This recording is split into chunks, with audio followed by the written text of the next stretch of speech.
Steve Mignoni here for Asseter Auctioneers and the Great Texas Mopar Horde Auction Event. This is item number 248, a 1964 Plymouth Savoy four-door sedan. A very low-line, low-level car, and that's a good thing because less is more. The grille on this is very, very nice. The bumper's bumped up a little bit. It's bent. It's too bad, but it hasn't harmed the grille, which is good. These are very hard to find.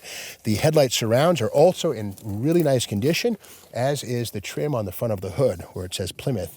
The hood ornament does not have an engine designator, so that tells us it either has a 6 or the base V8. And let's find out what we have. And yes, there it is, the 318 Poly 2-barrel. That's the basic V8, 230 horsepower. It does have aftermarket air conditioning by York. It's not Chrysler AirTemp stuff, but it's add-on, probably done back in the early 60s. The firewall is in very good condition. One thing you always look for on these cars is this region here. There's a seam where they often rot and create a problem. That's very, very nice. I don't see any rust, in fact, right there, so that's cool. Manual drum brake car, power steering in effect. But again, here's the trim tag here, BBB, all black paint, and again, a base level car, the opposite of a Fury. Okay, let's go to the front fender and see how it's faring in terms of rust. It has been folded over here, unfortunately, but that's metal, all nice black metal. This, of course, is original paint on this car. You could probably pull that out and restore it without too much trouble. I'll take a dent versus rust any day. And speaking of rust, down here on the front fender, there's none. This is beautiful. There's nothing down here. In fact, the metal goes all the way up down there. No rust at all. And again, as a Savoy, there's no trim, no holes to fill, and you max wedge guys know what I'm talking about. This is what you need. That's a beautiful fender. Front door on this one here is very nice. No bubbling. Okay, a little bit right there. Not a big deal. The magnet sticks to it.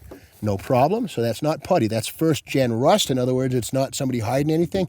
That's no big deal at all. The rear door is looking fantastic as well. Also very much rust free. The rockers down low, no rust. The quarter here, all metal. That is so, so uncommon. These are always full of plastic through here. Let's open up that driver door and see what's inside. Okay. The basic interior, the Savoy with push-button torque flight to the left of the steering wheel. The central gauges, circular, all of that standard stuff. AM radio in place. Aftermarket air, again, there's the module hanging down under the dash. And the floor carpeting on this one is actually not carpeting, that's rubber.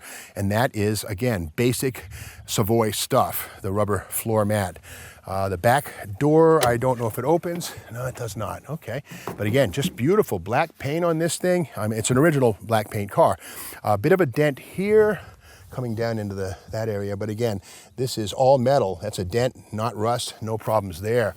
I do see a little bit of corrosion here, base of the window. Yeah, right there. Some dirt must have accumulated. And there is a perforation there. That's too bad, but not a big, big, big deal. That's fixable. Down low on the quarter panel here, wow. Okay, a little bit of rust at the very bottom, where it tucks under, but here, that's all metal. I mean, this is unheard of, only in Texas. Okay, the back, we have a very nice rear bumper. Yeah, that's looking very good. And again, as a Savoy, there's no trim back here. This is all basic, very plain, and that's by design. Less is more in my book. The deck lid is beautiful. There's no rust. The top of this, that's surface, that's nothing. Dual action sand, prime paint, you're good. Around the passenger side, the lower quarter panel is equally nice. A little bit of rust waiting to pop through here. Not a big, big deal. The magnet sticks to it, so that's not Bono. That's, again, first generation honest rust. Simple deal. There's patch panels available for that. The wheel lip here is nice, not been rolled over. This is a family car, so there's no slicks, no tire rubbing. Again, virgin lip here, not been cut. The rear axle, yep, there it is right there. The two-piece axle, flange type deal. The original axle, 1964, final year. That would go away in 65. Opening door, nope, it's locked, okay. Down low here, we have beautiful metal. No Bondo, no putty, no rust. A bit of a dent there, but that's no big deal. You could pull that right out with a plunger. You'd be good. Down here, again, all is well. Front door, a little bit of a bubble here, but again, the magnet sticks to it, so that is honest. First gen rust, not Bondo. No hiding of any flaws. The door is beautiful all the way down the bottom, and you always look here. They rot like heck here, but not this one. Bottom of the fender, again, passenger side, beautiful condition. This is a pristine front fender here. We move our way up, and it is equally nice up top. A little bit of a dent here, no big deal. A little bit of scuff there, but again, this is a rust-free 1964 Plymouth Savoy front fender.